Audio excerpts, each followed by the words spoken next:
ठीक है, फिर जो लास्ट लेक्चर था उसमें हम कौन सा टॉपिक स्टार्ट किया था, हमने ब्लड के बारे में पढ़ रहे थे, उसी को हम कंटिन्यू करेंगे। मैं शुरू से आपको उसको बढ़ाऊंगी फिर से कि क्या क्या चीजें ब्लड के बारे में मैंने आपको बता रखी थी, वो फिर से मैं बताऊंगी हर चीज आपको। थोड़ा सा टॉपिक हुआ था अभी, उसको आगे कंटिन्यू करेंगे।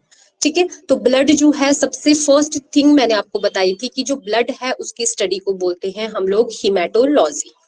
ये आपको पता भी होगा कि हीमेटोलॉजी जो है उसमें किस चीज की स्टडी करी जाती है, that is study of blood and जो ब्लड के डिसऑर्डर हैं उनकी स्टडी करी जाती है। ठीक है, अब देखो ब्लड की स्टडी को बोल दिया हमने हीमेटोलॉजी। जैसे मैंने आपको इम्यूनिटी पढ़ाया था उसकी स्टडी को मैंने बताया था कि इसको बोलते हैं इम्यूनोलॉजी। ठीक है, अब देखो जो इंपॉर्टेंट थिंग यहाँ से निकल के आती है कि ब्लड जो है वो ब्लड क्या है, एक तरह का टिश्यू है। ठीक है, मतलब एक तरह का उसको कोलाइड, नेचुरल कोलाइड भी बोल सकते हैं। केमिस्ट्री में पढ़ाएंगे आपको सर की कोलाइड्स क्या होते हैं, वहां पे बताएंगे कि ब्लड जो है वो कोलाइड क्यों होता है। ठीक है, अब देखो जो ब्लड है वो एक तरह का कनेक्टिव टिश्यू है। अब कनेक्टिव टिश्यू का क्या मतलब है, कनेक्टिव मतलब ये किसी चीज को किसी चीज के साथ कनेक्ट कर रहा है। अब आपको पता है कि जो ब्लड है वो क्या करता है, हमारी पूरी बॉडी में ब्लड जो है वो फ्लो करता है। ठीक है, तो उसका ब्लड का काम क्या होता है, सबसे पहले बॉडी में क्या करेगा, ये जो जितनी भी हमारी बॉडी में जो नेसेसरी न्यूट्रिएंट्स हैं उनको, और जैसे आपकी ट्रांसपोर्ट ऑफ गैसेस हैं आपकी, वो मैंने उस दिन समझाया भी था आपको कि कैसे एक्सचेंज ऑफ गैसेस होता है, वो सबसे पहले ट्रांसपोर्ट होंगी ब्लड के थ्रू, और फिर जिन चीजों की सेल को जरूरत नहीं है हमारी बॉडी को, उनको वो क्या करेगा, सेल से बाहर लेके आएगा। मतलब सिंपल वे में मैं आपको समझाऊं तो ब्लड जो है वो क्या काम करेगा, जितने भी नेसेसरी न्यूट्रिएंट्स हैं हमारी बॉडी में, ऑक्सीजन है, उन सारी की सारी चीजों को सेल के अंदर लेके जाएगा, जिनकी मतलब सेल को, हमारी बॉडी को जरूरत है सेल को, और जिसकी सेल को जरूरत नहीं है उसको लेके आएगा बाहर। मतलब जैसे मैं एक नॉर्मल से एग्जांपल दूं, जैसे ऑक्सीजन की होती है हमारी बॉडी को जरूरत, तो ये क्या करेंगे, सेल के अंदर ब्लड के थ्रू जाएगी ऑक्सीजन अंदर, और कार्बन डाइऑक्साइड की जरूरत नहीं होती है, वो निकल के आ जाएगी बाहर। सिंपल इसमें बोलूं मैं तो ट्रांसपोर्ट ऑफ गैसेस का ट्रांसपोर्ट होगा, मिनरल्स का होगा, और जो मेटाबॉलिक बेस्ड प्रोडक्ट है वो निकल के आ जाएंगे बाहर। ठीक है, अब जो ब्लड है उसकी क्वांटिटी मैंने आपको बताई थी कि जो हमारी ह्यूमन की बॉडी है उसमें जो ब्लड होता है that is 7% of body weight. जितना भी हमारी बॉडी का वेट होता है उसका 7% जो है दैट इज ब्लड। ठीक है, डेंसिटी मैंने इसकी बता रखी थी आपको, डेंसिटी इसकी कितनी होती है, 1060 kg पर एम क्यूब। ठीक है, और इसकी पीएच देखो, जो ब्लड है ब्लड की पीएच रहेगी 7.4।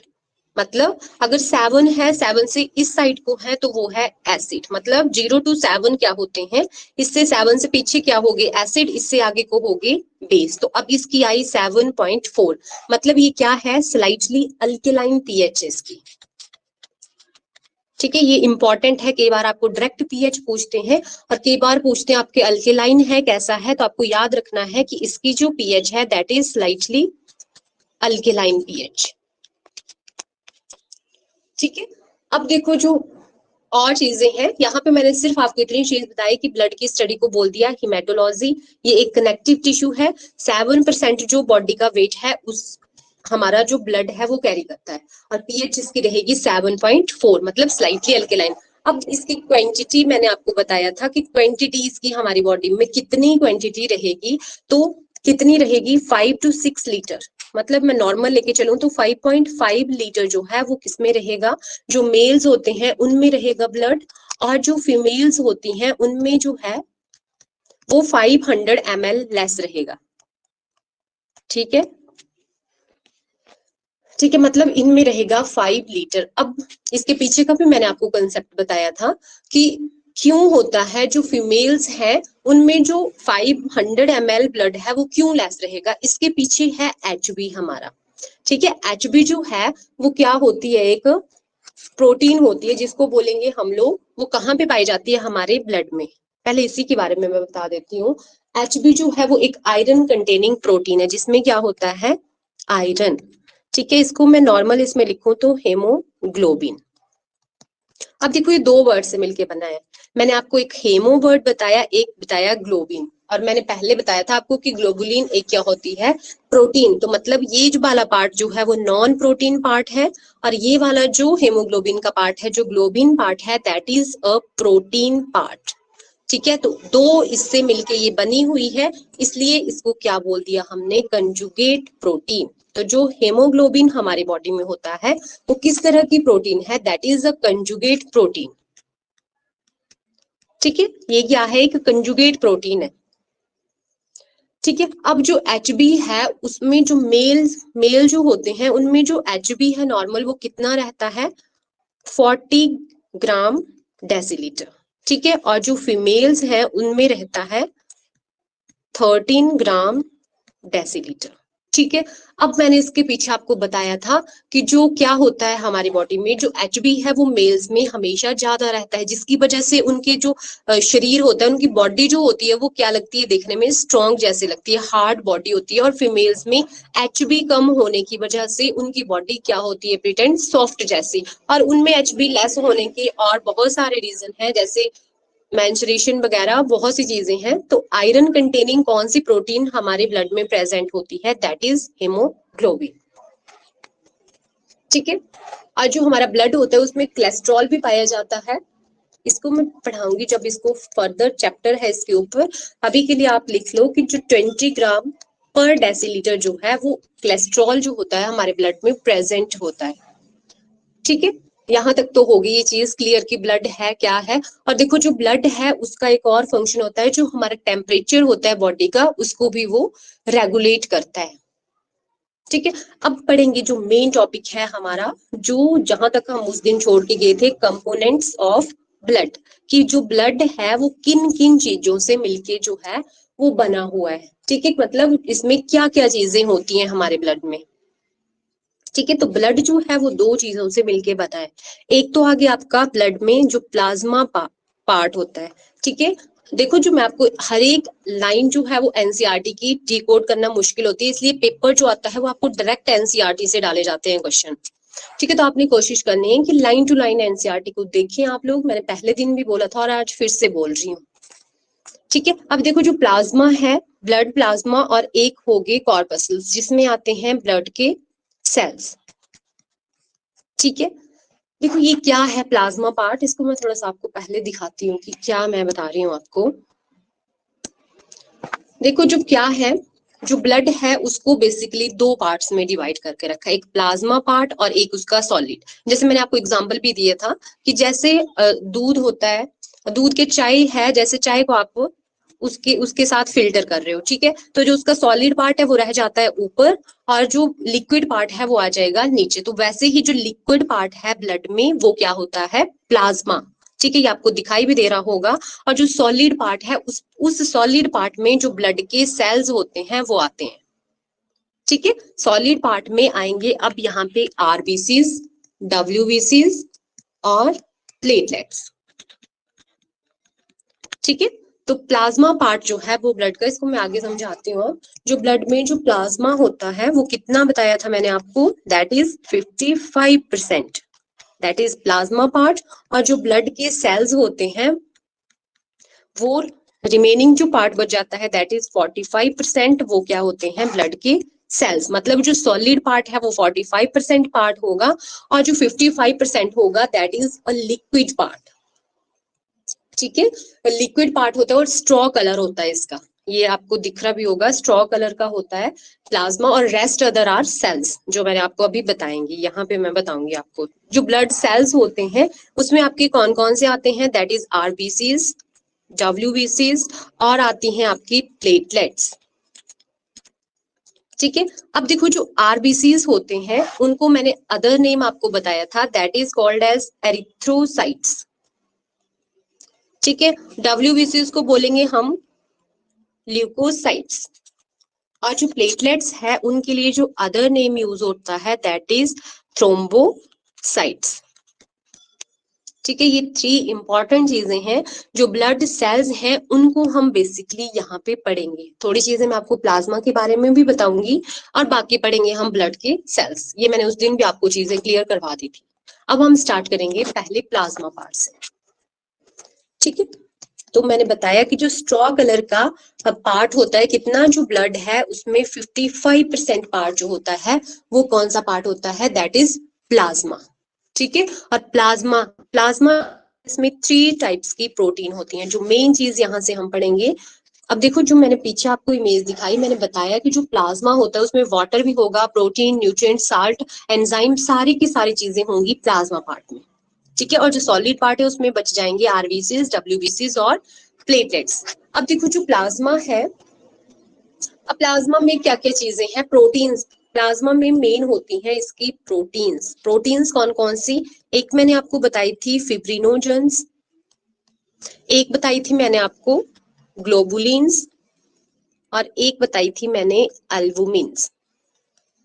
ठीक है, ये 3 प्रोटीन्स जो हैं वो हमारे ब्लड के प्लाज्मा में प्रेजेंट होती हैं। अब इनका जो मेन इंपॉर्टेंट है इनका फंक्शन, जो फिब्रिनोजन प्रोटीन है that help in blood clotting, ये वाली जो देखो जो हमने पढ़ा था विटामिन के पढ़ेंगे हम, फिर प्लेटलेट्स के बारे में पढ़ेंगे, वो अलग अलग फंक्शन है, बट जो ब्लड का जो प्लाज्मा है, तो आपसे क्वेश्चन कैसे आएगा कि ब्लड की कौन सी प्रोटीन हेल्प करेगी, तब आपने विटामिन के ऊपर नहीं जाना है। ठीक है, तब आपको फिब्रिनोजेंस के ऊपर जाना है कि फिब्रिनोजन, ये मैं आपको समझाऊंगी पूरा टॉपिक इसके ऊपर कि ब्लड का क्लॉट कैसे बनता है और कैसे कुछ लोगों में ब्लड का क्लॉट नहीं बनता है। ठीक है, अब देखो जो यहाँ पे इसका क्या फंक्शन है, ब्लड का क्लॉट बनाना और ब्लड को कोगुलेट, मतलब खून का जो थक्का जमता है उसकी कोगुलेशन में हेल्प करती है फिब्रिनोजन। ठीक है, उसके बाद सेकंड है ग्लोबुलिन। जब मैंने आपको इम्यूनोग्लोबुलिन्स करके पढ़ाया था, ठीक है, आपको याद होगा इम्यूनोग्लोबुलिन्स जो हमें जिसकी जिनको बोलते हैं हम एंटीबॉडीज, तो वहां पे मैंने आपको एक प्रोटीन बताई थी ग्लोबुलिन। तो अब मैं उस चीज को यहाँ पे लिंक करूंगी कि जो ग्लोबुलिन्स हैं उनका हमारी बॉडी में क्या फंक्शन होगा, दैट इज डिफेंस मैकेनिज्म। ठीक है, ये हमें डिफेंस प्रोवाइड करेंगी, जो बाहर से जो एंटीजेंस वगैरह आते हैं, कोई भी चीज है ये हमें प्रोटेक्ट करेगी। और जो एल्बुमिन है ये क्या करती है, दैट हेल्पिंग ऑस्मोटिक, जो हमारा वाटर बैलेंस होता है, मतलब ऑस्मोटिक बैलेंस में मेंटेन करने में हेल्प करेगी। मोस्ट इंपॉर्टेंट ये वाली है, ये वाली आपको पता होनी चाहिए।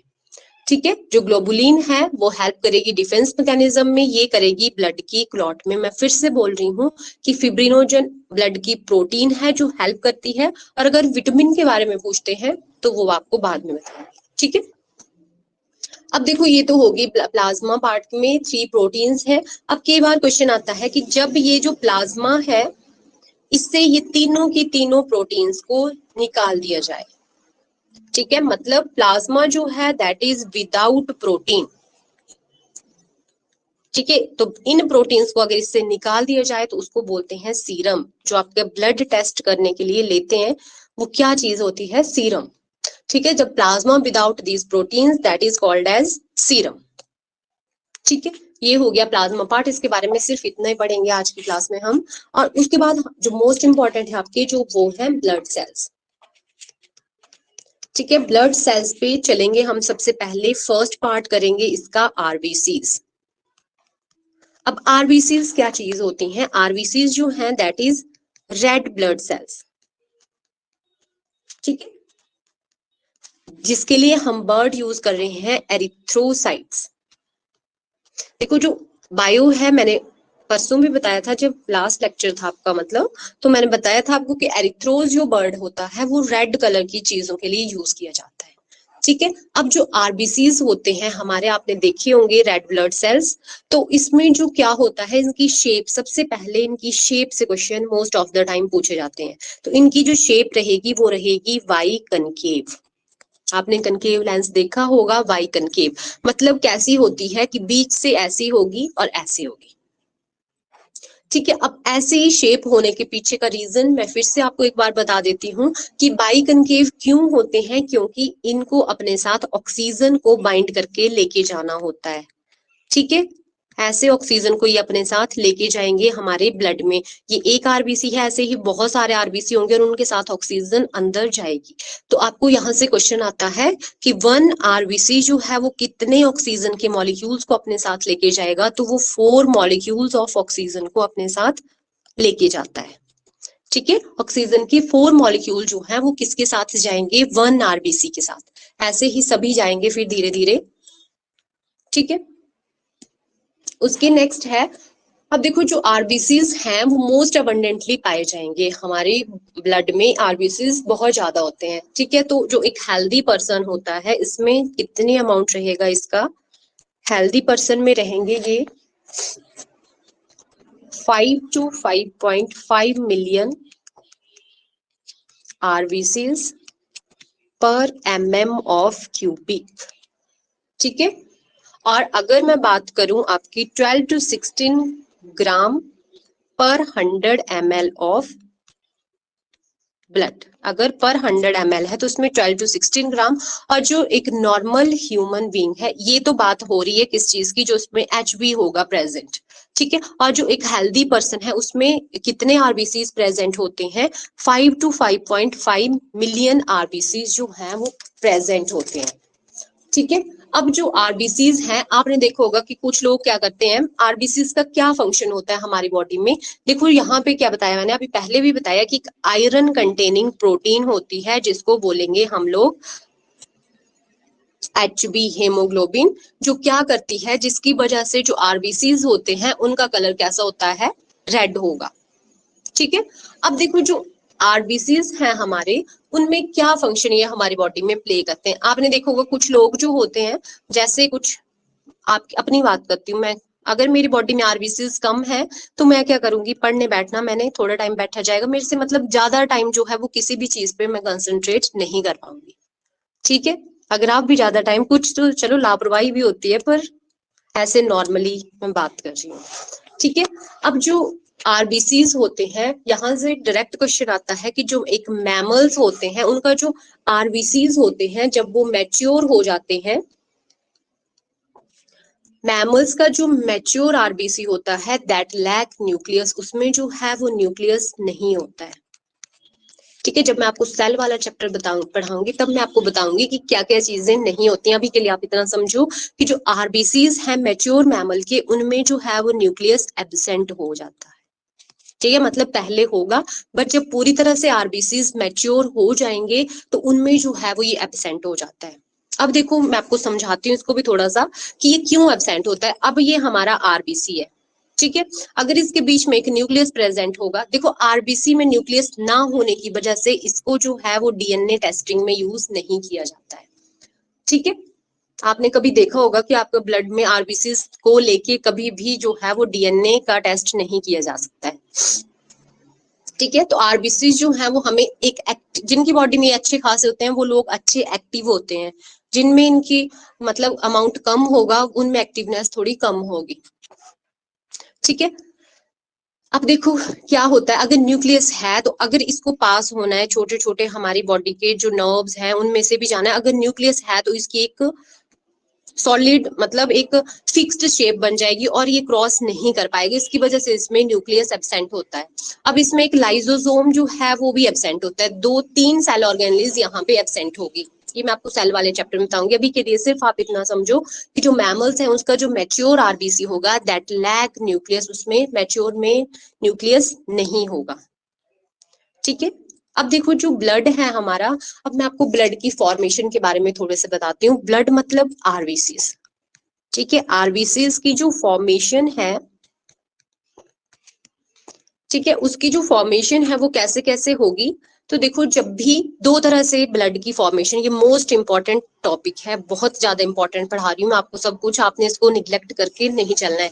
देखो जो अभी अभी जो मतलब अभी 2 बार जो टैट हुआ, इससे पीछे वाला टैट में आप क्वेश्चन देखेंगे, पिछले से पिछले टैट में शायद, तो आप देखेंगे कि वहां पे क्वेश्चन को कैसे नॉर्मली जो है क्वेश्चन आता है कि जो आरबीसीज हैं वो कहाँ पे फॉर्म्ड होंगे, ठीक है। आरबीसीज फॉर्म्ड इन, तो हम सभी को पता होता है कि जो आरबीसीज हैं वो कहाँ पे बनते हैं, हमारे जो बोन मैरो होता है, जैसे बोन्स होती है ना उसके बीच में एक, जो खाते होंगे चीजें उनको पता होगा, उसके बीच में एक जाली जैसी होती है, ठीक है। मुझे इतना पता नहीं है, आप लोगों को ज्यादा पता होगा जो खाते होंगे, ठीक है। तो वो होता है बोन मैरो। अब ये जो बोन मैरो है वहां पे जाके एग्जैक्ट आरबीसी की फॉर्मेशन होगी। अगर आपको नॉर्मल क्वेश्चन आ रहा है कि इन ह्यूमन जो आरबीसीज हैं दैट आर फॉर्म्ड इन, तो वो कहाँ पे बनते हैं आरबीसीज, हमारे बोन मैरो में। बट अगर आपको क्वेश्चन आ रहा है कि जब भी देखो, दो तरह से ब्लड की फॉर्मेशन होगी, एक होती है लीवर में और एक होती है बोन मैरो में। अब बोन मैरो में तो हो गई अडल्ट्स में, ठीक है, एक नॉर्मल हेल्दी ह्यूमन में, एडल्ट्स में होगी। बट जब तक एम्ब्रियो है, एम्ब्रियो स्टेजेस में, एम्ब्रियो तो आपको पता होगा जो फीटस में, तो क्वेश्चन आया था कि in developing embryo RBCs is formed in, देखो क्वेश्चन को थोड़ा सा घुमाते हैं और क्वेश्चन हमें समझ नहीं आता है। तो जो डेवलपिंग एम्ब्रियो, एम्ब्रियो कहाँ पे डेवलप होगा, मदर के फीटस में। जब तक बेबी का बर्थ नहीं हो जाता है उसको हम क्या बोलते हैं, एम्ब्रियो बोलते हैं, ठीक है।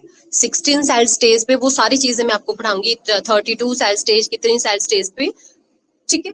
अब देखो यहाँ पे लीवर में, बच्चे का जो लीवर है वहां पे जो है वो आरबीसीज बनते हैं। ये मोस्ट इंपॉर्टेंट थिंग है, आपको पता होना चाहिए कि जब तक एम्ब्रियो डिवेल्प हो रहा है उसमें जो आरबीसीज बनेंगे, मतलब जो रेड ब्लड सेल्स बनेंगे, जो ब्लड बनेगा वो कहाँ पे बनता है, वो बोन मैरो में ना बन के उनके लीवर में बनता है। और इसके पीछे क्या रीजन है, देखो जो अब बच्चे होते हैं, जब छोटा बच्चा है, बिल्कुल ही छोटा बच्चा है कोई, अभी एम्ब्रियो स्टेजेस में है वो, तो उनकी जो बोन्स होती हैं वो इतनी डिवेल्प नहीं हुई होती हैं कि वहां पे अच्छे से बोन मैरो बन गया हो। आपने उनकी देखी होंगी बाजू भी कैसी होती है ना, इतनी हड्डियां स्ट्रांग नहीं होती हैं अभी उनकी, तो इस वजह से ये चीजें अभी तक उनके लीवर में बनती हैं,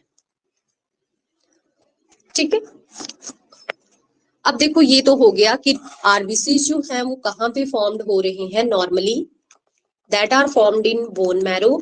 अब इसकी जो डेथ होती है, मतलब ये डाइड कहाँ पे होंगे, या तो ये स्प्लीन में होंगे। देखो जो हमारा स्टमक होता है उसके साथ में एक पार्ट होता है जिसको बोलेंगे हम लोग स्प्लीन, ठीक है। डाइजेस्टिव सिस्टम जब पढ़ेंगे तब मैं इसको दिखाऊंगी आपको। अभी के लिए आप इतना समझो कि जो आरबीसीज हैं वो फॉर्म होंगे हमारे बोन मैरो में, और इनकी डेथ जो होती है वो स्प्लीन में हो जाती है, ठीक है। जो स्प्लीन होता है वहां पे ब्लड की स्टोरेज होती है, स्प्लीन को एक ब्लड बैंक भी बोला जाता है, ठीक है। और इसको क्या बोला जाता है, जो इंपॉर्टेंट थिंग है यहाँ से, इसको बोलते हैं ग्रेवयार्ड ऑफ आरबीसीज। जो ग्रेवयार्ड क्या होता है, कब्रिस्तान, मतलब जब कोई चीज की डेथ हो जा रही है तो वो कहाँ पे जा रही है, स्प्लीन में, ठीक है। तो graveyard of RBC most of the time आप देखेंगे, बहुत बार ये आपके पीवाईक्यू में आया हुआ क्वेश्चन है कि ग्रेवयार्ड ऑफ आरबीसी क्या होता है, स्प्लीन, इसी को बोलते हैं ब्लड बैंक, ठीक है। और लाइफ स्पैन जो रहेगा आरबीसी का, लाइफ स्पैन वो कितने टाइम का रहता है, दैट इज 120 डेज तक, ठीक है। 120 डेज का लाइफ स्पैन आरबीसी का रहता है, ठीक है। इतना काफी आरबीसी के बारे में, ये सब कुछ इसमें सफिशिएंट है इतना। अब पढ़ेंगे हम नेक्स्ट, मुझे बताएंगे क्लियर तो हो रहा है ना आपको, हेलो, ठीक है, ठीक है। फिर सेकंड जो आपके ब्लड सेल्स थे that is called as WBCs, मतलब इसको क्या बोलेंगे हम, व्हाइट ब्लड सेल,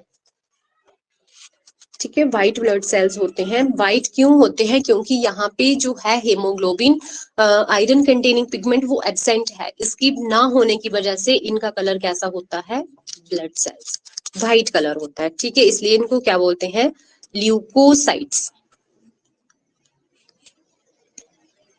ठीक है। अब पहली थिंग कि सबसे पहला काम आप देखेंगे कि जब आपका जो डॉक्टर है वो ब्लड टेस्ट करते हैं तो आपके जो आरबीसीज वहां पे लिखा होता है साफ साफ शब्दों में कि आरबीसीज का कितना काउंट है, उसमें जो न्यूट्रोफिल्स है उसका कितना काउंट है। तो सबसे पहली बात की जो WBCs होंगे वो किस चीज में हमारी बॉडी की हेल्प करते हैं, किसी भी बीमारी से लड़ने की, जिनकी बॉडी में, मेरी में भी कम होते हैं ये, ठीक है।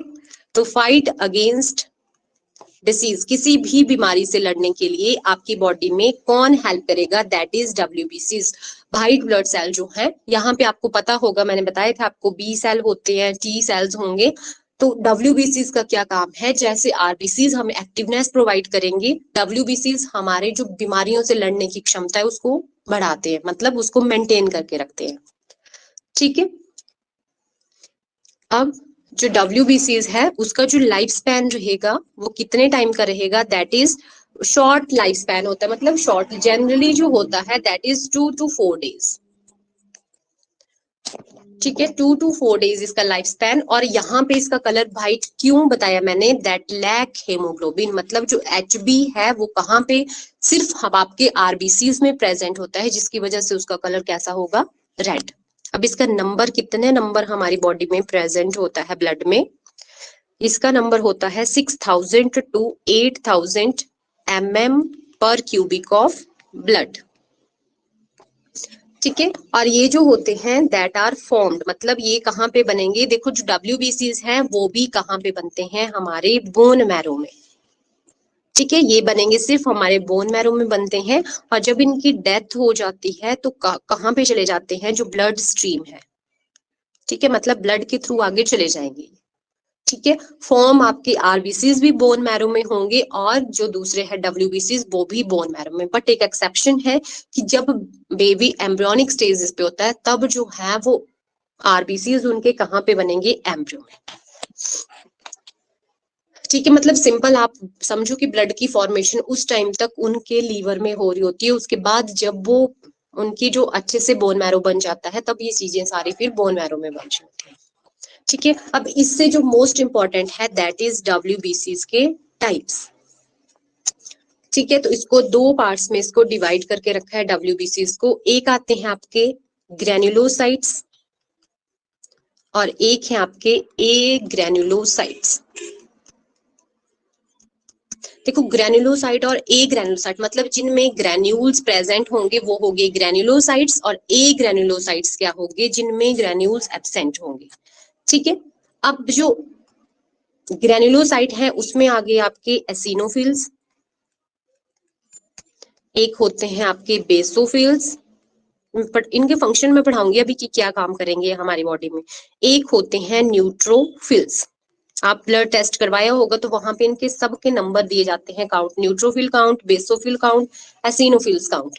ठीक है, तो ये क्या होते हैं, ये तीन आपके 5 टाइप्स हैं इसके, मतलब 5 इसमें इसको, एक एसिनोफिल्स, बेसोफिल, न्यूट्रोफिल्स, लिम्फोसाइट और मोनोसाइट। तो जो लिम्फोसाइट और मोनोसाइट है that is the part of a granulocyte, मतलब यहाँ पे जो ग्रेन्यूल्स हैं वो क्या होंगे, एब्सेंट। ठीक है, तब यहाँ पे ए वर्ड लगा है, और यहाँ पे प्रेजेंट होंगे ग्रेन्यूल्स, तब इसको बोल दिया ग्रेन्युलोसाइट। अब इसको बोल दिया लिम्फोसाइट्स और इसको बोल दिया एक इसका पार्ट मोनोसाइट्स। अब आपको कई बार डायरेक्ट क्वेश्चन आ जाता है कि ग्रेन्युलोसाइट्स में आपको 4 ऑप्शन दिए होंगे कि ये कौन सा नहीं है यहाँ से ग्रेन्युलोसाइट्स, तब आपको इसको कैसे माइंड में रखना है, देखो आपको एक साइड के याद रखने होते हैं, तो इसको ये जो शॉर्ट है ये मुझे छोटा लगा था तो इसको आप MLA से याद रख सकते हैं, MLA। मोनोसाइट लिम्फोसाइट्स जो हैं वो क्या है, ए ग्रेन्युलोसाइट्स, जो बाकी बच गए वो क्या हो गए, ग्रेन्युलोसाइट्स।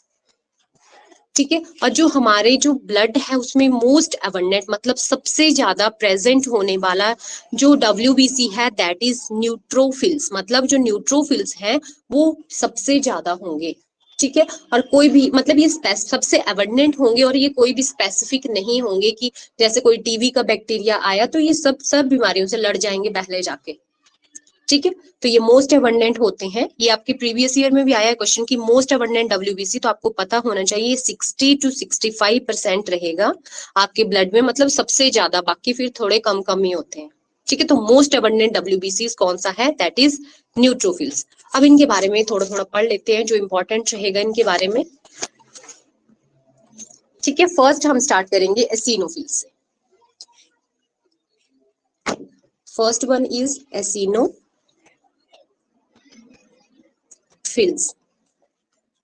ठीक है, अब जो एसिनोफिल्स है पहले मैं आपको इनको दिखाती भी हूँ साथ में, ये देखो ये है आपके व्हाइट ब्लड सेल की टाइप्स। फर्स्ट आपके हम पढ़ेंगे एसिनोफिल्स।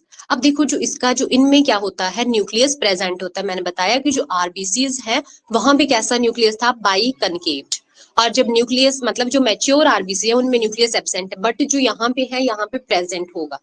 अब इसका जो न्यूक्लियस है आपको दिख रहा है कि ऐसी 2 लोब्स बनी हुई हैं, एक लोब दूसरी लोब। ठीक है, तो इसका जो न्यूक्लियस है इसको बोल देंगे, इसमें कैसा न्यूक्लियस है, दैट इज बाई लोब। यहाँ से क्वेश्चन डायरेक्ट पेपरों में आता है, आप PGT का पेपर देख लेना प्रीवियस ईयर, TGT कमीशन, यहाँ से डायरेक्ट क्वेश्चन आते हैं। ठीक है, मैं आपको कोई भी चीज अननेसेसरी नहीं पढ़ाऊंगी और विदाउट NCERT में कुछ भी नहीं पढ़ाऊंगी। ठीक है, तो जो एसिनोफिल्स हैं वो क्या होते हैं, जिनका न्यूक्लियस बाइलोब्ड है। अब सेकंड थिंग कि इनका फंक्शन क्या होगा हमारी बॉडी में, क्या करेंगे एसिनोफिल्स। ठीक है, तो ये जो होते हैं दैट वर्क व्हेन हमें जब भी कोई पैरासिटिक इन्फेक्शन होता है, मतलब जब कोई पैरासाइट जो है वो हमें इन्फेक्ट कर देगा, मतलब पैरासिटिक इन्फेक्शन में वर्क करते हैं और इंक्रीज हो जाता है इनका नंबर जब भी हमें कोई वॉर्म इन्फेक्शन होता है। मैं इसको समझाती हूँ, पहले मैं लिख देती हूँ इसको। और जब भी कोई एलर्जिक रिएक्शन होता है। अब देखो, मैंने उस दिन आपको बताया था कि जब मैं ब्लड पढ़ाऊंगी तो मैं इस चीज को रिलेट करूंगी। अब मैंने बताया था कि IgE, ई से मतलब आपकी कौन सी एंटीबॉडी, IgE, ई से एसिनोफिल। एसिनोफिल का क्या फंक्शन होता है एलर्जिक रिएक्शन में? जब भी देखो, नॉर्मली होता क्या है मैं आपको बताऊं, एक बड़ा टफ नहीं बनाना है इसको। देखो, जो क्या होता है जब भी हमारी बॉडी में कोई इन्फेक्शन हो जाता है, ठीक है, हम सबसे पहला काम डॉक्टर बोलते हैं आप ब्लड टेस्ट करवा के लाओ। फिर उनको कैसे पता चलता है कि आपको क्या हुआ है? जब आपके ब्लड सैंपल में अगर एसिनोफिल्स, आपके WBCs को देखते हैं वो, कि अगर एसिनोफिल का नंबर इंक्रीज होगा मतलब आपको कोई पैरासिटिक इन्फेक्शन है या तो आपको कोई एलर्जी है, कोई वॉर्म इन्फेक्शन है। अगर ये वाले का नंबर इंक्रीज मिलता है तो वो आपको बता देंगे कि आपको जो है वो एलर्जी हुई है या तो कोई पैरासिटिक इन्फेक्शन हुआ है। ठीक है, तो ये कब वर्क, एसिनोफिल्स का क्या फंक्शन होता है, ये एलर्जिक रिएक्शन होंगे तब ये वर्क करेंगे। वर्क क्या मतलब, अपना इनका नंबर एकदम से बढ़ जाएगा जब हमें कोई एलर्जी होगी या कोई पैरासिटिक इन्फेक्शन होगा, और उस टाइम पे कौन सी एंटीबॉडी वर्क करेगी? दैट इज IgE, मतलब उस चीज से लड़ने के लिए आएगी फिर IgE। ठीक है, अब सेकंड थिंग, अब सेकंड वाला देखते हैं, दैट इज बेसोफिल्स। अब बेसोफिल जो है, ये देखो, ये है बेसोफिल्स। अब पहली बात, इनका न्यूक्लियस कैसा होता है? एक एश शेप की तरह होता है ये देखने में। ठीक है, तो बेसोफिल्स देखो, जब भी है तो सब में, एसिनोफिल्स को आप ई से याद रख लेना, बेसोफिल्स में यहाँ पे आता भी है बीच में एस, आप कैसे भी रिलेट कर लेना इसको। तो इसका जो न्यूक्लियस है वो एस शेप न्यूक्लियस होता है इसका। ठीक है, और ये कब, बेसोफिल्स का नंबर कब हमारे इसमें इंक्रीज होता है, मतलब ये कब वर्क, कौन सी चीज के लिए ये वर्क करेंगे? दैट वर्क व्हेन इंफ्लामेटरी, जब भी हमारी बॉडी में कोई इंफ्लामेटरी रिएक्शन होता है। देखो, इंफ्लामेटरी रिएक्शन को अगर मैं सिंपल टर्म में आपको बताऊं, उस मतलब जैसे कई बार हमें क्या आ जाती है, स्वेलिंग आ जाती है, सूजन जैसी आ जाती है, तो उस केसेस में ये सेल जो है वो वर्क करेंगे हमारी बॉडी के एसिनोफिल्स। ठीक है, उसके बाद वालों के लिए आपको सिर्फ इतना याद रखना है कि जो न्यूट्रोफिल्स हैं उनका क्या काम है। जब ये कोई स्पेसिफिक सबसे ज्यादा होंगे तो ये उन्हीं दूसरों वाला ही हिसाब है, IgM वाला ही, कि इनको नहीं होता है पता कि इनको किस चीज से लड़ना है, बस इनका नंबर, ये क्या करेंगे, लड़ जाएंगे जो भी चीज आएगी। That is neutrophils. सबसे एबंडेंट रहेंगे, आपका जो सबसे मोस्ट एबंडेंट है वो कौन सा है? That is neutrophils. सबसे ज्यादा अमाउंट में ये प्रेजेंट होते हैं। ठीक है, अब न्यूट्रोफिल्स का क्या फंक्शन, मतलब सबसे पहले इनका न्यूक्लियस देखेंगे हम, ये इंपॉर्टेंट है, ये आपके शायद प्रीवियस ईयर में आया भी ये क्वेश्चन। जो न्यूट्रोफिल्स है उसका क्या काम है? देखो, इसका जो न्यूक्लियस है, एक आपने हॉर्स शू देखा होगा, मतलब उसका पैर, तो ऐसे जैसे उनका शू होता है, तो हॉर्स शू शेप न्यूक्लियस किसका होता है? That is neutrophils. ठीक है, इनका न्यूक्लियस कैसा होता है? आपने उसका पैर देखा होगा तो आपको लग रहा होगा उसकी तरह ऐसे जैसे होते हैं वो। ठीक है, तो हॉर्स शू शेप न्यूक्लियस इसका होता है। ठीक है, अब जो देखो, जो न्यूट्रोफिल्स है, चलो इसके पहले मैं दूसरे भी बता देती हूँ, फिर मैं आपको इनसे कुछ बताती हूँ। अगर उससे नेक्स्ट है मोनोसाइट्स। ठीक है, अब मोनोसाइट्स का क्या काम है? मोनोसाइट्स का जो न्यूक्लियस रहेगा that is vein shape. Vein देखी होगी आपने, उसकी तरह इनका न्यूक्लियस होता है, बीच से वीन की तरह। ठीक है, तो मोनोसाइट्स का न्यूक्लियस रहेगा वीन शेप, इसका रहेगा वीन शेप। और सबसे जो लास्ट है आपके, दैट इज लिम्फोसाइट्स। ठीक है, लिम्फोसाइट्स जो है, मतलब इनका वीन शेप एक सिंपल जैसा न्यूक्लियस रहता है इनका। ठीक है, और जो लिम्फोसाइट्स है इनका जो है वो रहेगा राउंड। ठीक है, राउंड मतलब सबसे बड़ा न्यूक्लियस, लार्जेस्ट न्यूक्लियस कौन से WBCs का होता है? That is lymphocyte. ये है आपके लिम्फोसाइट, ये इनका सारे का सारा न्यूक्लियस ही है। ठीक है, अब देखो जो न्यूट्रोफिल्स हैं, एक आपके आए न्यूट्रोफिल्स और सेकंड वन इज मोनोसाइट। ये और ये इन दोनों का क्या फंक्शन प्ले करते हैं मोनोसाइट और neutrophils, that is phagocytic reaction, मतलब फैगोसाइटोसिस। आपने एक टर्म सुनी होगी दैट इज फैगोसिटिक या फैगोसाइटोसिस, मतलब कई बार क्या करते हैं डाइजेस्ट फॉरेन पार्टिकल्स, जब कोई एक्सेस में बेस्ड चीज है, बाहर से कोई चीज आ रही है, ये क्या करते हैं उनको डाइजेस्ट कर लेते हैं, उसको बोलते हैं फैगोसाइटोसिस, डाइजेशन फॉरेन पार्टिकल। अब देखो आपके जो आरबीसीज है उनके पास न्यूक्लियस नहीं है, तो जो उनका बेस्ड चीजें होंगी वो उसकी हो जाएगी फैगोसाइटोसिस। ठीक है, अब सबसे लास्ट था आपका लिम्फोसाइट्स। लिम्फोसाइट्स में अब लिम्फोसाइट का फंक्शन इंपॉर्टेंट है। आप में से मुझे कोई बता सकता है कि लिम्फोसाइट क्या फंक्शन प्ले करते हैं हमारी बॉडी में? आप बताएंगे मुझे इसका, बताना मुझे। जो लिम्फोसाइट्स है, very good Anjana, very good Nancy, इनका क्या काम रहेगा? देखो ये हमें इम्यूनिटी प्रोवाइड करेंगे। मैंने उस दिन भी बताया था कि इम्यूनिटी हमें कौन प्रोवाइड करता है, दैट इज आपके जो टी और बी सेल हैं वो, दैट इज लिम्फोसाइट्स आपको इम्यूनिटी प्रोवाइड करते हैं, क्योंकि यहाँ पे टी सेल भी वर्क करेंगे, बी सेल भी। टी सेल जो है, ये क्वेश्चन मैंने आपको डाला था टेलीग्राम पे और गलत किया हुआ है आपने से बहुत से लोगों ने। अभी मेरे इतने इंट्रोड्यूस्ड नहीं हूँ, जब मेरे को पता चल जाएगा किसका कौन सा नाम है वहां पे, तब मैं पूछूंगी आपको। अब देखो जो टी सेल है, टी सेल्स क्या काम करेंगे? ये करते हैं एंटीजन के साथ लड़ाई। जो बाहर से कोई भी एंटीजन आएगा ये करेंगे उससे लड़ाई। और बी सेल्स क्या प्रोड्यूस करेंगे? That produce antibody. और ओवरऑल जो लिम्फोसाइट है दैट प्रोवाइडेड अस इम्यूनिटी, ये हमें क्या प्रोवाइड करेगा? इम्यूनिटी। ठीक है, मैं फिर से बताती हूँ कि मैंने क्या बताया कि जो आपके सबसे पहले एसिनोफिल्स हैं वो उनका न्यूक्लियस कैसा रहेगा? बाइलोब्ड न्यूक्लियस होगा। और ये क्या काम करेंगे हमारी बॉडी में? पैरासिटिक इन्फेक्शन में हेल्प करेंगे। और वॉर्म इन्फेक्शन कभी भी हो जाता है तो उस एलर्जिक रिएक्शन तब ये वर्क करते हैं। सेकेंड थिंग, बेसोफिल्स, इसका न्यूक्लियस होता है एश शेप। और जब भी इन्फ्लामेटरी, हमें कोई भी इन्फ्लामेशन हो जाती है तो हमारी बॉडी में ये इनका नंबर क्या हो जाता है? एकदम से इंक्रीज हो जाता है, मतलब उस टाइम पे वर्क करते हैं, हमें प्रोटेक्ट करते हैं उस चीज से। न्यूट्रोफिल्स का न्यूक्लियस होता है हॉर्स शेप, शू शेप। और ये सबसे मोस्ट अबंडेंट, सबसे ज्यादा पाए जाने वाले डब्ल्यूबीसीज जो हैं वो कौन से हैं? आपके न्यूट्रोफिल्स। और न्यूट्रोफिल्स और मोनोसाइट्स जो हैं वो क्या करते हैं? फैगोसिटिक रिएक्शन, मतलब जो बाहर से फॉरेन चीजें होती हैं उनको क्या करेंगे? ये डाइजेस्ट करेंगे। ठीक है, और जो सबसे लीस्ट अमाउंट में हमारी बॉडी में पाया जाता है दैट इज बेसोफिल। सबसे ज्यादा जो है न्यूट्रोफिल्स होगा और बेसोफिल जो है वो लीस्ट होता है। ठीक है, और कई जगह पे आपको मोनोसाइट्स भी लीस्ट बताए होंगे, कहीं पे इसिनोफिल्स भी बताए होते हैं। ठीक है, तो सबसे मोस्ट अबंडेंट का क्वेश्चन ज्यादातर टाइम पे पूछा जाता है। ठीक है, वैसे सबसे ज्यादा देखो जो आपके जो न्यूट्रोफिल्स हैं उसका नंबर 60 to 70% रहेगा। जो बेसोफिल्स हैं वो 0.5 से लेके, मैं आपको वैसे भी एक ओवरव्यू दे देती हूँ, वैसे एनसीईआरटी में ये चीज नहीं है, जब ये चैप्टर आगे है तब मैं बता दूंगी। एसिनोफिल्स और मोनोफिल जो है, मोनोसाइट्स वो 2 to 4% है। तो सबसे जो कम वाले हुए आपके दैट इज बेसोफिल्स। ठीक है, बस इतना ही डब्ल्यूबीसी से। अब लास्ट वाला हम पढ़ेंगे। देखो डब्ल्यूबीसी का मैंने फंक्शन बताया आपको कि ये हमें क्या करेंगे? फाइट करेंगे बीमारियों से।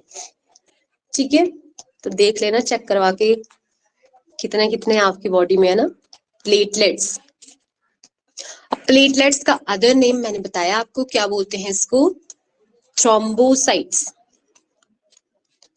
ठीक है, अब देखो जो थ्रोम्बोसाइट्स हैं, प्लेटलेट्स हैं, वो क्या फंक्शन करेंगे? सबसे पहले ये होती बनती कहाँ पे है? प्रोड्यूस्ड बाय, ये कहाँ पे प्रोड्यूस होंगी? That is special cell. देखो बनती ये हमारे बोन मैरो में ही है। हर चीज जो ब्लड से रिलेटेड चीजेस है वो कहाँ पे बनती है? आपके बोन मैरो में। बट जो प्लेटलेट्स हैं, अगर डायरेक्ट क्वेश्चन है आपको सिंपल पूछ रहे हैं तब तो बोन मैरो, बट वहां पे एक स्पेशल टाइप के सेल्स होते हैं जहां पे ये बनती हैं, जिनका नाम है megakaryocyte. That is megakaryocytes. ठीक है, that is the special cells of bone marrow where platelets are form. जहां पे जो है वो प्लेटलेट्स बनेंगी दैट इज मेगा कैरियोसाइट। ठीक है। और इनकी मैन्युफैक्चरिंग बोन मैरो में, और डेथ इनकी कहाँ पे हो जाएगी, जो ब्लड की स्ट्रीम है, मतलब जो स्प्लीन है वहीं पे इनकी डेथ हो जाती है। ठीक है। लाइफ स्पैन कितना रहेगा इनका, इनका भी शॉर्ट लाइफ स्पैन होता है 3 to 5 डेज का। ठीक है। और इनका number number most of the time paper में पूछा जाता है, प्लेटलेट काउंट कितना रहता है हमारी बॉडी में, तो आप लोगों को पता होना चाहिए। देखो, जब भी हमारी बॉडी में कोई इन्फेक्शन हो जाता है तो उसे हील होने में ब्लड की प्लेटलेट्स बहुत इंपॉर्टेंट रोल प्ले करती हैं। आपको इनका फंक्शन पता भी होगा कि जो ब्लड की प्लेटलेट्स हैं वो किस चीज में हेल्प करती हैं, जो ब्लड का जो क्लॉट बनता है, ठीक है, ब्लड क्लॉटिंग में। देखो वहां पे विटामिन के भी होती है। अगर आपको प्लेटलेट्स का फंक्शन पूछ रहे हैं, प्लेटलेट्स जो खून का जो थक्का जमता है, ब्लड का क्लॉट बनता है, उसमें प्लेटलेट्स बहुत इंपॉर्टेंट रोल प्ले करती हैं। और उसके साथ में कौन सी विटामिन हेल्प करती है, दैट इज विटामिन के। विटामिन के प्लेटलेट्स के साथ मिलके ब्लड का क्लॉट बनाएंगी। ठीक है। ये मैं आपको पढ़ाऊंगी जब भी इस टॉपिक पढ़ेंगे। अभी के लिए आप इतना समझो कि प्लेटलेट्स का क्या काम है, ब्लड का क्लॉट बनाएंगी, और इसका लाइफ स्पैन 3 to 5 डे। और एक रहता है इनका इंपॉर्टेंट नंबर, इनका जो नंबर है that is 1.5 to 3.5 lakh platelets पर mm ऑफ क्यूबिक। मतलब इतने ब्लड्स में कितनी रहते हैं आपके, 1.5 से 3.5 लाख के बीच में होने चाहिए नॉर्मली पर्सन में। ठीक है। अब देखो, आपने कोई डिसीज सुना होगा, एक बीमारी जिसमें एकदम से प्लेटलेट काउंट जो होता है पर्सन का, अगर वो डिसीज हो रहा है तो एकदम से प्लेटलेट काउंट कम हो जाता है। अभी मैं आपसे पूछूंगी, अभी मैं सिर्फ बताऊंगी आपको। जैसे आपने सुना होगा डेंगू फीवर, तो आपको डायरेक्ट क्वेश्चन आता है कि नेम द डिसीज जिसमें जो है वो प्लेटलेट्स काउंट एकदम से डाउन चला जाता है। तो वो कौन से होते हैं, जैसे डेंगू फीवर होता है, उसमें एकदम से जो पेशेंट होता है उनके प्लेटलेट्स जो होते हैं वो डाउन चले जाते हैं। फिर उनको क्या बोलते हैं कि उनको कुछ खिलाओ, क्या देते हैं वो, गोट मिल्क देते हैं, ग्लोया वगैरह, वो सारी चीजें। देखो, जो प्लेटलेट्स हैं उनका जो मेन फंक्शन रहेगा हमारी बॉडी में, ये हमें एनर्जी प्रोवाइड करते हैं। ठीक है। और कुछ लोगों में जो जिनकी भी बॉडी में ब्लड में प्लेटलेट्स कम होती है, उनको ऐसे सुस्ती जैसी पड़ी रहती है, मतलब एक बॉडी क्या होता है, एक तरह की एनर्जी नहीं होती है उनकी बॉडी में। ठीक है। यही प्लेटलेट्स के बारे में इंपॉर्टेंट है और यही आपको पता होना चाहिए। अब देखो, जो कुछ टर्म्स हैं जो ब्लड से रिलेटेड है, इंपॉर्टेंट टर्म्स, वो मैं आपको बताती हूँ। मतलब जो डिसीजेज हैं, डिसऑर्डर हैं कुछ, वैसे तो बहुत सारे हैं, मैं कुछ इंपॉर्टेंट बताऊंगी आपको। एक है एरिथ्रोपोइसिस। ठीक है। पहले देखो, मैं दो टर्म्स बार बार आपको पढ़ाऊंगी, तो मैं बायो में दो टर्म्स यूज होती हैं, एक लाइसिस होती है और एक होता है जेनेसिस। ठीक है। जेनेसिस मतलब किसी चीज का फॉर्म होना, फॉर्मेशन ऑफ किसी भी बायो में किसी भी चीज के बनने को सांस लगता है जेनेसिस। और लाइसिस मतलब किसी चीज का ब्रेक होना, किसी चीज के टूटने को बोलते हैं लाइसिस। अब पहली चीज मैंने बताया कि कुछ इंपॉर्टेंट टर्म्स हैं। First is erythropoiesis. पोइसिस मतलब किसी चीज की फॉर्मेशन होना। ठीक है। और एरिथ्रोवर्ड मैंने बताया आपको कि जो रेड चीजें हैं बायो में उसके लिए यूज होता है। तो यहाँ पे किस चीज की फॉर्मेशन हो रही है, आरबीसी की फॉर्मेशन को, आरबीसी की बनने की, इसको क्या बोलते हैं, दैट इज एरिथ्रोपोइसिस। ठीक है। अब एक वैसे ही ल्यूकोपोइसिस, ये आपको समझ आ रहा होगा। ल्यूकोपोइसिस, ल्यूको मतलब आपके जो डब्ल्यूबीसीज हैं, डब्ल्यूबीसीज की फॉर्मेशन को बोलेंगे ल्यूकोपोइसिस। ठीक है। अब यहाँ से दो क्वेश्चन मोस्ट इंपॉर्टेंट, बहुत बार मैंने देखे और बहुत बार पूछ जाते हैं। एक टर्म आती है दैट इज पॉलीसाइथेमिया। देखो, पॉलीसाइथेमिया क्या होता है, एक तरह का कैंसर होता है। ठीक है। जब हमारी बॉडी में एबनॉर्मल राइज, मतलब जब आरबीसीज जो हैं वो बहुत ज्यादा बढ़ जाते हैं, उस कंडीशन को बोलेंगे पॉलीसाइथेमिया। ठीक है। और एक टर्म्स आपको डब्ल्यूबीसी से दो terms bar bar most of the time ये पूछी जाती हैं। एक है ल्यूकेमिया, ल्यूकेमिया भी एक तरह का ब्लड कैंसर होता है, और एक है ल्यूकोसाइटोसिस। देखो, ल्यूकेमिया जिन भी पेशेंट को ये बाला ब्लड कैंसर होता है, उनकी बॉडी में एक्सेस में क्या हो जाते हैं, डब्ल्यूबीसी। ये क्वेश्चन कैसे भी घुमा के आप प्रीवियस ईयर चेक भी कर सकते हैं, वहां पे डायरेक्ट आया हुआ है कि एक्सेस में जब डब्ल्यूबीसी बढ़ रहे हैं ये आपको पहले तो पता होना चाहिए कि उसको ल्यूकेमिया बोल रहे हैं, और ल्यूकेमिया क्या है, एक तरह का ब्लड कैंसर होता है, ठीक है। और ल्यूकोसाइटोसिस भी वैसी चीज है जब हाई डब्ल्यूबीसी, पर ये इसको कैंसर कंसीडर नहीं कर सकते हैं, ये एक तरह का, इसको जब बॉडी में हाई नंबर ऑफ डब्ल्यूबीसीज हो जाते हैं तब उसको बोलते हैं ल्यूकोसाइटोसिस। है ये दोनों तरह के कैंसर ही हैं, बट जो मोस्ट ऑफ द टाइम ये चीज पूछी जाती है ल्यूकेमिया, और ल्यूकेमिया क्या है, एक तरह का ब्लड कैंसर है, ठीक है। एरिथ्रोपोइसिस आरबीसीज का बनना, ल्यूकोपोइसिस डब्ल्यूबीसीज का, पॉलीसाइथेमिया जब एबनॉर्मल जो है वो हमारी बॉडी में डब्ल्यूबीसी आरबीसीज बढ़ रहे हैं उसको बोलेंगे पॉलीसाइथेमिया, ठीक है। यही आज के लेक्चर था हमारा। एक बार मैं इसको आपको रिकैप्चुलेट करवा देती हूँ, मुझे बताएंगे कि ये क्लियर हुआ आपको, बताएंगे मुझे, ठीक है। चलो ठीक है, फिर एक बार मैं इसको आपको करवा देती हूँ थोड़ा रिवाइज, 1 मिनट वेट करेंगे।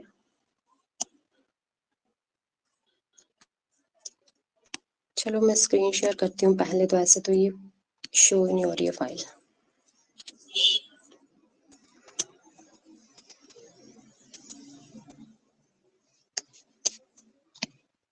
मैं आपको स्क्रीन शेयर कर रही हूँ, आपने चेक करके मुझे बताना है कि आपको शो हो रही है स्क्रीन, बताना मुझे।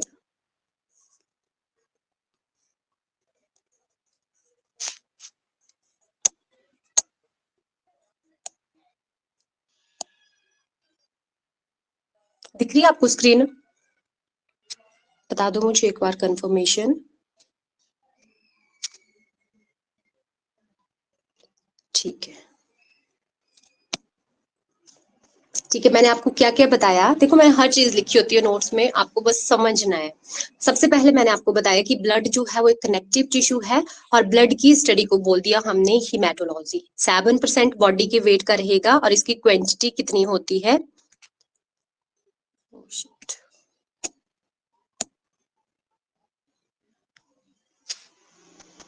अभी देखना ना, शो हो रहा है आपको, एक तो इसके बड़े बड़े पंगे हैं, दिख रही है ना स्क्रीन? ठीक है, ठीक है। और इसकी पीएच कितनी होती है, 7.4 पीएच है, स्लाइटली अल्केलाइन पीएच होती है। फिर ब्लड को डिवाइड करा हमने दो पार्ट्स में, एक ब्लड का प्लाज्मा पार्ट है और दूसरे हैं ब्लड के सेल्स, आरबीसीज, डब्ल्यूबीसीज और प्लेटलेट्स। आरबीसीज में आते हैं एरिथ्रोसाइट्स, डब्ल्यूबीसीज को बोलेंगे ल्यूकोसाइट, और नेक्स्ट वाले को बोल दिया थ्रोम्बोसाइट्स। उसके बाद जो प्लाज्मा है उसका कितना पार्ट होता है ब्लड का, अगर आपके पास 100 ml ब्लड है तो उसमें 55 ml जो है उसका प्लाज्मा पार्ट होता है। इसमें 3 प्रोटीन्स बताई मैंने आपको, एक फिब्रिनोजन, ग्लोबुलिन और एल्ब्यूमिन। ये ब्लड क्लॉटिंग में हेल्प करती है, और ये डिफेंस मैकेनिज्म में, और ये ऑस्मोटिक बैलेंस में। और प्लाज्मा से जब ये तीनों प्रोटीन्स निकाल दी जाती हैं उसको बोलते हैं हम सीरम, ठीक है। अब जो ब्लड के सेल्स हैं आरबीसीज, आरबीसीज को बोलेंगे एरिथ्रोसाइट, इसका जो शेप होती है बाइकनकेव शेप होती है, और जो मोस्ट अबंडेंट होते हैं हमारे ब्लड में, मतलब जितने भी ब्लड के सेल्स हैं सबसे ज्यादा आरबीसीज होते हैं। और जो मैमल्स का मैच्योर होता है न्यूक्लियस, उसमें लैग, मतलब जो आरबीसीज होते हैं दैट लैक न्यूक्लियस, और यहाँ पे एक आयरन कंटेनिंग प्रोटीन होती है that is called as haemoglobin. इसके बाद मैंने बताया कि जो आरबीसीज की फॉर्मेशन होती है वैसे तो बोन मैरो में होगी, बट जो ब्लड है उसकी जो फॉर्मेशन है नॉर्मली लीवर में कब होती है, जब एम्ब्रियोनिक स्टेजेस है उसके बाद होती है बोन मैरो में। और डेथ इसकी कहाँ पे होती है, स्प्लीन, इसलिए स्प्लीन को ग्रेवयार्ड ऑफ आरबीसीज बोला जाता है। लाइफ स्पैन रहेगा 120 डे। उसके बाद डब्ल्यूबीसीज वाइट ब्लड सेल, जिसको बोल दिया हमने ल्यूकोसाइट्स, लाइफ स्पैन रहेगा 2 to 4 डेज, और इसका नंबर जो रहेगा वो 6000 से 8000 mm पर क्यूबिक ऑफ ब्लड बनेंगे। ये बोन मैरो में डेथ हो जाएगी ब्लड की स्ट्रीम, ठीक है। डब्ल्यूबीसीज को फर्दर दो पार्ट्स में, एक में जिसमें ग्रेन्यूल्स प्रेजेंट है उसमें आगे एसिनोफिल, बेसोफिल, न्यूट्रोफिल्स, और नेक्स्ट वाले में ए ग्रेनुलोसाइट में आगे लिम्फोसाइट और मोनोसाइट, और सबसे अबंडेंट डब्ल्यूबीसी है आपका न्यूट्रोफिल्स, ठीक है। अब जो एसिनोफिल्स है उसका न्यूक्लियस बाइलोब्ड, बेसोफिल का एस शेप, न्यूट्रोफिल का हॉर्स शू, मोनोसाइट का वीन शेप है, और लिम्फोसाइट का है राउंड। जो एसिनोफिल है वो कब वर्क करते हैं, जब एलर्जिक रिएक्शन होता है, हमें कोई पैरासिटिक इन्फेक्शन होता है, ठीक है। और जो न्यूट्रोफिल्स हैं और मोनोसाइट हैं वो फैगोसिटिक रिएक्शन शो करते हैं, मतलब ये डाइजेस्ट कर लेंगे फॉरेन पार्टिकल्स को। उसके बाद प्लेटलेट्स को बोल दिया थ्रोम्बोसाइट, और ये प्रोड्यूस होते हैं mega karyocyte, that is the special cells of bone marrow. इसका नंबर हमारी बॉडी में रहता है 1.5 to 3.5 लाख पर प्लेटलेट पर mm ऑफ क्यूबिक। और मैन्युफैक्चर होंगे बोन मैरो में, डेथ हो जाएगी स्प्लीन में। और जो मेन फंक्शन है इसका blood clot with the help of vitamin के। ठीक है, ये टर्म्स मैंने बता दी आपको कि erythropoiesis formation of RBCs, polycythaemia एक एबनॉर्मल राइज आरबीसीज का, उसके बाद है आपका फॉर्मेशन ऑफ डब्ल्यूबीसीज, और ल्यूकेमिया एक ब्लड कैंसर होता है जिसमें एक्सेस में डब्ल्यूबीसीज इंक्रीज होते हैं, और ल्यूकोसाइटोसिस भी वैसे होता है जब हाई नंबर में डब्ल्यूबीसीज हो जाएंगे हमारी बॉडी में। ठीक है, आई होप क्लियर होगा आप लोगों को।